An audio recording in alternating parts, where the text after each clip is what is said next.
Hello students, स्वागत है आपका एमसीएस क्लासेस में। जैसा कि आपको याद है, हमारी सोशियोलॉजी की आंसर राइटिंग की सीरीज चल रही है। ठीक है, समाजशास्त्र की। और आज हमारा लेक्चर 25 है ना। और और हम लोग इसमें क्या कर रहे हैं, यूनिट थर्ड कर रहे हैं। यूनिट थर्ड का लास्ट लेक्चर हमारा जो था, क्या था, ग्रामीण विकास के सामाजिक मुद्दे और रणनीतियाँ। हम इस टॉपिक को कवर किए थे। और आज हमारा टॉपिक क्या है, बाउंडेड लेबर यानी कि बंधुआ मजदूर। फिर क्या है, प्रवासी मजदूरी मतलब माइग्रेंट लेबर। और फिर क्या है, ग्रामीण समाज में बदलाव के रुझान कौन कौन से हैं। ठीक है, किन किन क्षेत्रों में आपको ग्रामीण समाज में बदलाव देखने को मिल रहा है। ठीक है, यानी कि trends of changes in rural society. ठीक है, चलिए आज हम इस टॉपिक को कवर कर लेंगे। बाकी जो दो टॉपिक है ये भी हम एक एक लेक्चर में निपटाने की कोशिश करेंगे। ठीक है, तो कह सकते हैं हम लोग 30 लेक्चर में हम लोगों ने 3 यूनिट खत्म कर दिया है। ठीक है, आज 25वां लेक्चर है आज। ठीक है, 25th लेक्चर है। और 5 लेक्चर में ये दो जो चैप्टर है ये भी खत्म हो जाएंगे। क्या है, नगरीय समुदाय की विशेषता, नगरीय समुदाय में परिवर्तन और नगरीकरण के कारण व प्रभाव। फिर क्या है, नगर नियोजन की अवधारणा और नगर नियोजन को प्रभावित करने वाले प्रमुख कारक कौन कौन से, भारत में नगरीय प्रबंध की कौन कौन सी समस्याएं हैं। ठीक है, ये टॉपिक भी हम लोग 2 से 3 लेक्चर में कवर कर लेंगे। चलिए आज के क्वेश्चन देख लेते हैं हम लोग कि क्या है, बंधुआ मजदूर क्या है। बंधुआ मजदूरी के कारण की विस्तार पूर्वक चर्चा करें। ठीक है, अब आपको ये 7 मार्कर का क्वेश्चन है। आपको 4 लाइन में डेफिनेशन बताना है, 3 से 4 लाइन में। तो आप यहाँ लिखेंगे क्या, बंधुआ मजदूर। ठीक है, या फिर बाउंडेड लेबर, जो भी इंग्लिश मीडियम में है वो अपने हिसाब से देख लीजिएगा। तो बंधुआ मजदूर होता क्या है। ठीक है, तो बंधुआ मजदूर ऐसा व्यक्ति जो ऋण चुकाने के लिए, ठीक है, ऋण चुकाने के लिए ऋणदाता के घर में या ऋणदाता के लिए क्या करता है, श्रम का कार्य करता है, उसे क्या कहते हैं, बंधुआ मजदूर। ठीक है, आपने ए व्यक्ति से ऋण लिया है। ठीक है, आप है कौन से, बी व्यक्ति। अब आप ऋण नहीं चुका पा रहे, तो आप ए व्यक्ति के लिए किसका काम करेंगे, उसके लिए जो भी संभव काम होगा, या उसके घर में या फिर उसकी फैक्ट्री में जो भी काम होगा। ठीक है, आप उस काम को करेंगे। तो आप कौन से श्रमिक कहलाएंगे, बंधुआ मजदूर या फिर बाउंडेड लेबर। ठीक है, वह मजदूर जो ऋण लेने के कारण किसी निश्चित समय के लिए बंधक रहते हैं। राष्ट्रीय श्रम आयोग ने कहा है, ये नेशनल लेबर कमीशन की डेफिनेशन है। क्या है, आप लिख लीजिए, वह मजदूर या वह लेबर जो ऋण लेने के कारण, क्या लेने के कारण, ऋण लेने के कारण किसी निश्चित समय के लिए बंधक रहता है, किसी निश्चित समय के लिए बंधक रहता है, उसे क्या कहते हैं, बंधुआ मजदूर कहते हैं। ठीक है, अब उन्होंने पूछा बंधुआ मजदूरी के कारण क्या है। तो आपको कारण बताना पड़ेगा। सबसे पहला तो आर्थिक कारण ही होता है। क्या है, आर्थिक कारण। आप ऐसा लिख लेंगे। ठीक है, आर्थिक कारण के नीचे आप पॉइंट लिखते जाइएगा। सबसे पहला पॉइंट क्या है, मुद्रास्फीति दर का उच्च होना। ठीक है, मुद्रास्फीति दर का उच्च होना, आधारभूत आवश्यकताओं की पूर्ति ना हो पाना। ठीक है, जो बेसिक नीड्स होती है उनकी पूर्ति ना हो पाना। तीसरा पॉइंट लिख लीजिए आप इसमें, जीवन निर्वाह योग्य भूमि ना होना। ठीक है, यदि आप बंजर भूमि में निवास कर रहे हैं और वहां पे कोई जमींदार है, तो आप उस जमींदार से कर्ज लेते रहेंगे और अपना जीवन यापन करते रहेंगे, और उसके लिए आप बंधुआ मजदूर की तरह कार्य करते रहेंगे। ठीक है, आपका मतलब कोई भी व्यक्ति हो सकता है। ठीक है, निर्वाह योग्य भूमि ना होना। जनजातीय क्षेत्रों में अक्सर देखा जाता है, जनजातीय क्षेत्रों में आय के स्रोतों का अभाव रहता है, क्योंकि वो प्रकृति से जुड़े हुए रहते हैं, और फिर वहीं उन्हीं में से एक विशिष्ट समूह जो समाज का उच्च वर्ग का जो व्यक्ति होता है, ठीक है, उसके द्वारा अन्य जो व्यक्ति होते हैं जो समाज के तथाकथित निम्न श्रेणी में आते हैं, उन्हें बंधुआ मजदूरी के लिए क्या करता है, विवश कर देता है, क्योंकि उन्हें फिर अच्छे अच्छे साधन की लालसा देता है, लालच देता है। ठीक है, ये एक हो जाएगा। इसमें चौथा पॉइंट लिख लीजिए आप, बाढ़ व सूखा जैसी प्राकृतिक आपदाओं का आना। बाढ़ एवं सूखा जैसी प्राकृतिक आपदाओं का आना जो उनकी फसल को क्या कर देता है, खत्म कर देता है, जिसके कारण वह ऋण लेने के लिए क्या हो जाते हैं, विवश हो जाते हैं। क्लियर, तो ये हो जाएंगे क्या, इसके आर्थिक कारण। इसके पश्चात दूसरा कारण लिख लीजिए, सामाजिक कारण। ठीक है, आप यदि सामाजिक आर्थिक राजनीतिक चीजों में बाइफरकेट करके आंसर लिखेंगे तो आपको उसमें नंबर मिलने की, अधिक नंबर मिलने की क्या संभावना बढ़ जाती है। ठीक है, आपको बाइफरकेट करने के साथ ही अपने उत्तर को क्या लिखना है, अपने उत्तर को लिखना है। ठीक है, सामाजिक कारण में क्या हो जाएगा, समाज का वंचित वर्ग प्रभावित रहता है, ठीक है, समाज का वंचित वर्ग होना, ठीक है। दूसरा क्या है, प्रभुत्व जाति की उपस्थिति, प्रभुत्व जाति की उपस्थिति, ठीक है, या फिर उनकी प्रधानता। दूसरा क्या है, कार्य कुशलता एवं दक्षता का अभाव, क्या है, कार्य कुशलता एवं दक्षता का अभाव। इसके पश्चात क्या है, जमींदारी प्रथा की उपस्थिति, ठीक है, जमींदारी प्रथा की उपस्थिति लिख लीजिएगा आप, है ना। भारत सरकार ने जमींदार उन्मूलन कार्यक्रम प्रारंभ किया था स्वतंत्रता के पश्चात ही। फिर इसमें नेक्स्ट कारण लिख लीजिए आप, रिश्तेदारों की ऋणग्रस्तता, रिश्तेदारों की ऋणग्रस्तता, ये दूसरा रीजन हो जाएगा। कौन सा, सामाजिक रीजन। अब तीसरे रीजन की बात करें हम लोग, धार्मिक रीजन भी आप लिख सकते हैं वैसे, ठीक है, धार्मिक कारण, ठीक है, रिलीजियस कॉज, ठीक है। तो क्या हो जाएगा, धार्मिक कारण, वर्ण जाति व्यवस्था, ठीक है, वर्ण व्यवस्था की उपस्थिति, ठीक है। देखा जाता है जो सेवा करने वाले वर्ग होते हैं उन्हें हमेशा बंधुआ मजदूर बना के रखा जाता है। जाति व्यवस्था की उपस्थिति,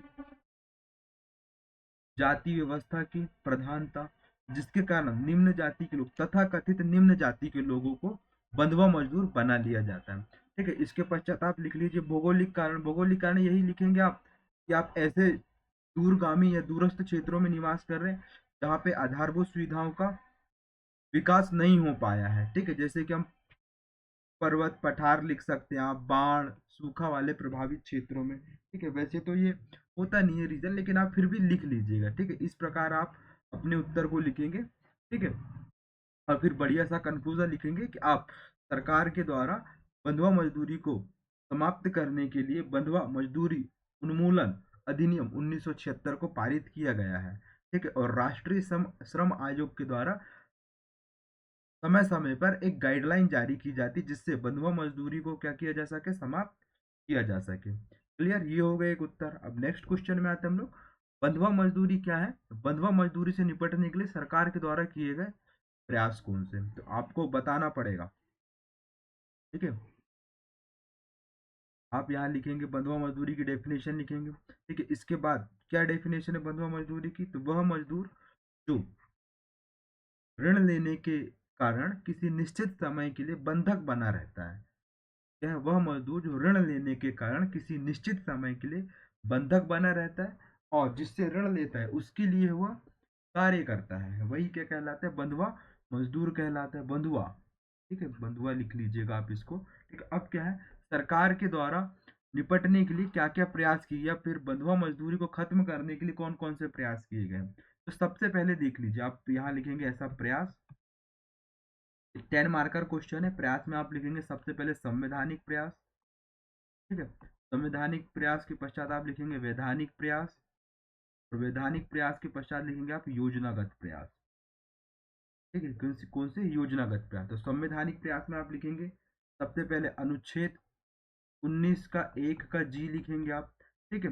अनुच्छेद फिर क्या लिखेंगे, 21 लिखेंगे आप, अनुच्छेद 21 के पश्चात अनुच्छेद 23, अनुच्छेद 24 और अनुच्छेद 29 लिखेंगे, ठीक है। इस प्रकार आप क्या लिखेंगे, संवैधानिक प्रयास। अब मैं आपको यहाँ बताऊंगा नहीं कि अनुच्छेद 19 में क्या लिखा है, 21 में क्या लिखा है, 23 में क्या लिखा है, 24 में क्या लिखा है, 29 में क्या लिखा है। मैं ये मान के चल रहा हूँ कि आपको पॉलिटी आती है और आपको इतने आर्टिकल्स तो याद ही होंगे। अब वैधानिक प्रयास में क्या लिखेंगे आप, तो लिख लीजिए आप वैधानिक प्रयास, ठीक है। अब वैधानिक प्रयास में सबसे पहले लिख लीजिए आप बंधुआ मजदूरी प्रणाली अधिनियम, ठीक है। बंधुआ मजदूरी उन्मूलन अधिनियम कब 1976 में लाया गया, ठीक है। इसके पश्चात क्या है, न्यूनतम मजदूरी अधिनियम, मिनिमम वेजेस एक्ट जो आया था, न्यूनतम मजदूरी अधिनियम कब आया था, 1948 में आया था। इसके पश्चात क्या है, अंतरराज्यीय प्रवासी मजदूर अधिनियम, अंतरराज्यीय प्रवासी मजदूर अधिनियम, अभी हम लोग पढ़ेंगे प्रवासी मजदूर कौन होते हैं, ठीक है। 1979, ये सब एक्ट लिखना आपको। भारतीय न्याय संहिता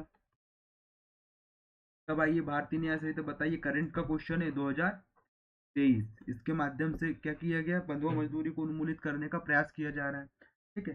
फिर क्या है, मानव तस्करी रोकथाम अधिनियम, मानव तस्करी रोकथाम अधिनियम, ठीक है। कब आए थे, 2018 में आया था। फिर क्या, बाल श्रम निषेध अधिनियम, बाल श्रम निषेध अधिनियम कब आया था, 1980 1966 में आया था। ठीक है, बाल श्रम निषेध अधिनियम। इसके पश्चात क्या, संविदा श्रम अधिनियम कब आया था, 1970 में। इस प्रकार आपको वैधानिक चीजें लिखनी है। अब क्या है, योजनागत प्रयास। योजनागत प्रयास में सबसे पहले लिख लीजिए आप बंधुआ मजदूर। ठीक है, बंधुआ मजदूर पुनर्वास योजना 2016 में लाई गई थी। ठीक है, फिर क्या है, उज्ज्वला योजना। ठीक है, इस प्रकार आप योजनागत और वैधानिक और संवैधानिक प्रयासों को लिखकर कंक्लूड करेंगे कि उपरोक्त नीतिगत, संवैधानिक और योजनागत प्रयासों के माध्यम से भारत सरकार के द्वारा बंधुआ मजदूरी को उन्मूलित करने का प्रयास किया जा रहा है, जिसके सकारात्मक प्रभाव भी हमें देखने को मिलते हैं। आज वर्तमान में इतना प्रतिशत बंधुआ मजदूरी शेष रह गया है। बस दैट्स इट, इतना आपका कंक्लूजन लिखना है कि आपका हो जाएगा क्या, उत्तर। ठीक है, चलिए नेक्स्ट क्वेश्चन में आते हैं हम लोग। बंधुआ मजदूरी अधिनियम 1976 की विशेषता लिखें। तो देखिए इसका उद्देश्य क्या था। सबसे पहले उद्देश्य यह था कि आर्थिक व सामाजिक रूप से कमजोर वर्गों का शोषण को रोकना। उद्देश्य लिखेंगे आप सबसे पहले, तो क्या है, आर्थिक और सामाजिक रूप से कमजोर वर्गों के, आर्थिक व सामाजिक रूप से कमजोर वर्गों के शोषण को रोकना। ठीक है, या आर्थिक व सामाजिक रूप से कमजोर वर्गों के शोषण को रोकना। अब इसके प्रावधान कौन से थे या विशेषता कौन सी थी, तो आपको 3-4 विशेषताएं लिख देना है। ठीक, कम से कम 4-5 तो आनी चाहिए। तो सबसे पहले बंधुआ मजदूरी की, बंधुआ मजदूरों को मुक्त करना। ठीक है, बंधुआ मजदूरों को मुक्त करना। ठीक है, अपराधियों के विरुद्ध सख्त कार्यवाही करना। उचित दंड और जुर्माने का प्रावधान किया गया इसमें, अपराधियों के विरुद्ध दंड एवं जुर्माने का प्रावधान। ठीक है, अपराधियों के विरुद्ध सशक्त कार्यवाही करना। इसके पश्चात क्या है, जिला सतर्कता समिति की बैठक करवाना। ठीक है, जो डिस्ट्रिक्ट विजिलेंस होगा उसमें क्या है कि बंधुआ मजदूरों को लेकर के एक चर्चा करी जाएगी। ठीक है, उनके माध्यम से ही, जिला के माध्यम से ही बंधुआ मजदूरी को खत्म किया जाएगा।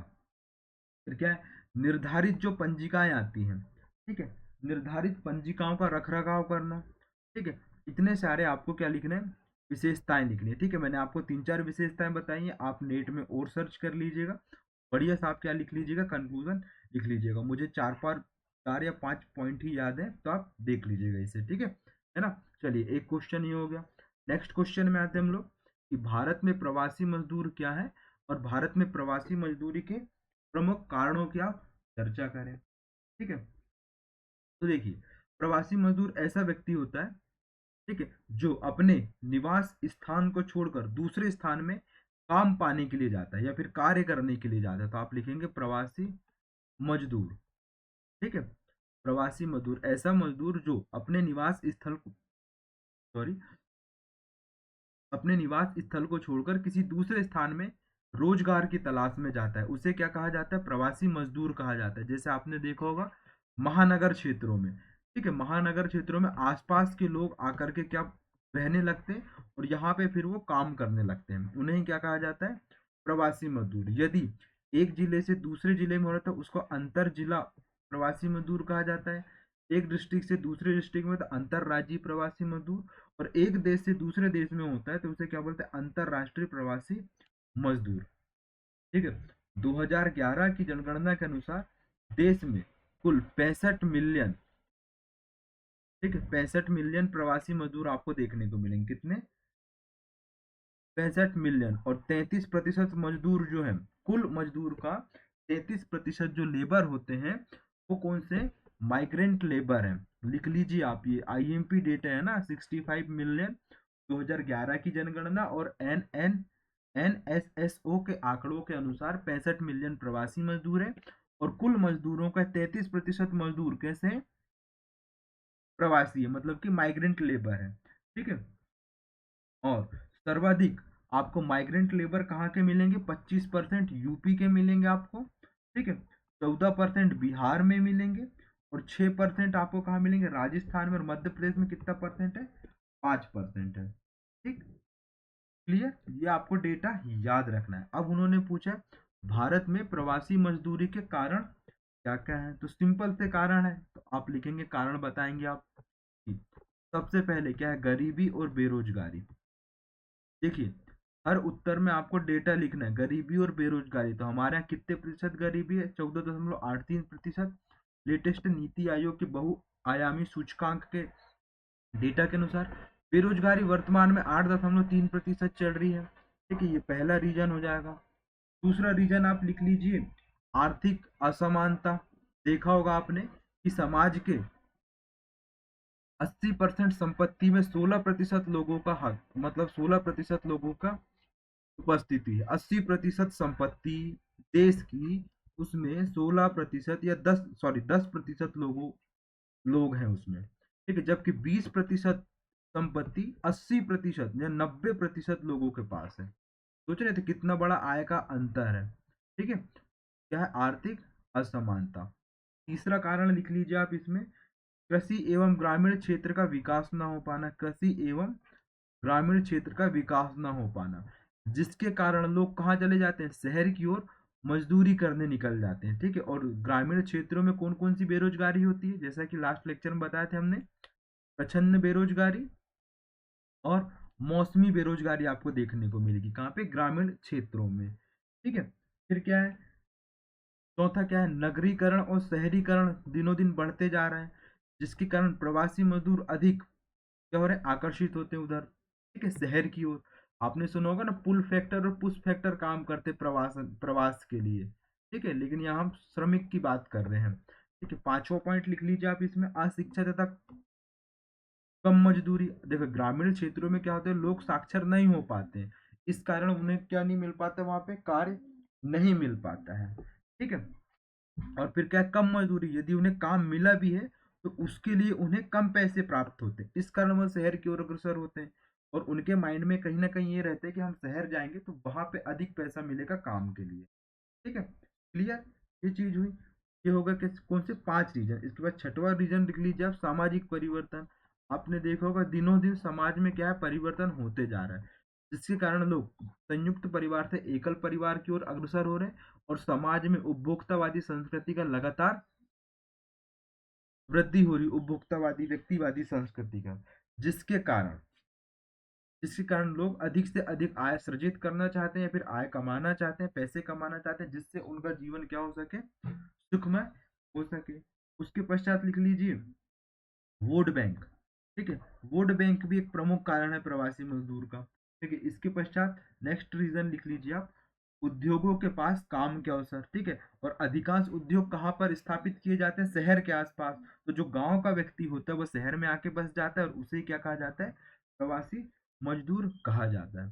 ठीक है, इस प्रकार आपको उत्तर लिखना है और कंक्लूजन लिखना है कि प्रवासी मजदूरों के उत्थान के लिए सरकार के द्वारा अंतरराज्यीय प्रवासी कामगार अधिनियम 1970 भी लाया गया है, 1979 लाया गया। ठीक है, फिर वेतन संहिता लाई गई है 2018 में, औद्योगिक संबंध संहिता लाया गया, सामाजिक सुरक्षा संहिता, व्यवसायिक सुरक्षा और स्वास्थ्य और काम करने की संहिता। इस प्रकार कानून बना करके प्रवासी मजदूरों की समस्या को या प्रवासी मजदूर की समस्या को समाप्त करने के लिए प्रयास किए जा रहे हैं। और मनरेगा, मनरेगा बहुत अच्छा प्रयास है, जिसके माध्यम से ग्रामीण क्षेत्रों में 100 दिन का रोजगार दिया जाता है। ठीक है, एक न्यूनतम वेजेस में। ठीक है, न्यूनतम मजदूरी में। और यदि वहाँ कार्य नहीं है कार्य नहीं है उपलब्ध वहां पे, तो उन्हें बेरोजगारी भत्ता देने का भी प्रावधान किया गया है। ठीक है, अब देख लेते हैं कि प्रवासी मजदूर के कल्याण के लिए, या फिर प्रवासी श्रमिक के लिए, या फिर माइग्रेंट लेबर के कल्याण के लिए सरकार की कौन कौन सी पहल की गई है। ठीक है, जो दूसरे क्षेत्र में निवास कर रहे हैं, तो सबसे पहले क्या है? केंद्र सरकार ने प्रवासी और प्रत्यावर्तक की राहत पुनर्वास योजना। ठीक है, कितनी? प्रवासी और प्रत्यावर्तक की राहत और पुनर्वास योजना को लाया है। लिख लीजिए आप, प्रवासियों के लिए राहत और पुनर्वास योजना। ठीक है, के तहत 7 उपयोजना को तैयार किया है। ठीक है, 7 उपयोजना तैयार किया इसके अंतर्गत। फिर दूसरा लिख लीजिए आप, प्रवासी श्रम नीति 2021 में लाई गई है। ठीक है, फिर क्या है? One nation one ration card, one nation one ration card. ठीक है, पीएम गरीब कल्याण योजना। ठीक है, लेटेस्ट की योजना है, इसलिए हम लोग इन्हें देख ले रहे हैं। इसके पश्चात क्या है? ई श्रम पोर्टल, इनका डिजिटली रिकॉर्ड रखा जाएगा, जिसके माध्यम से इनमें उपलब्ध स्किल के द्वारा इन्हें रोजगार प्रोवाइड करवाया जाएगा। ठीक है, तो ये सरकार के पहल है। ठीक है, अब प्रवासी मजदूरियों के प्रवासी जो होते हैं मजदूर या जो माइग्रेंट लेबर होते हैं, उनके समक्ष कुछ समस्याएं भी रहती हैं। तो कौन कौन सी समस्या रहती है? सबसे पहले तो पहचान की समस्या, क्या है? पहचान की समस्या। दूसरा लिख लीजिए आप इसमें, बुनियादी सुविधा का अभाव। बुनियादी सुविधा का अभाव, उन्हें उनके पास नहीं रहता शिक्षा, पेयजल, विद्युत, आवास की सुविधा। ठीक है, उन्हें शहरों में कोई नहीं जानता, जबकि गांव में यदि उन्हें हल्का सा फीवर भी आता है तो आस पास के लोग इकट्ठा हो जाते हैं, फिर उसे अस्पताल ले जाते हैं। देखा होगा आपने, यदि ग्रामीण परिवेश से आप हैं तो आप इस चीज को आप रिलेट कर सकते हैं। ठीक है, सामाजिक समस्या। ठीक है, सामाजिक समस्या में क्या है कि उन्हें शैक्षणिक आवास की उपलब्धता नहीं है। ठीक है, शिक्षा नहीं मिल पाती है, और समाज में कहीं ना कहीं उन्हें निम्न पंक्ति का समझा जाता है।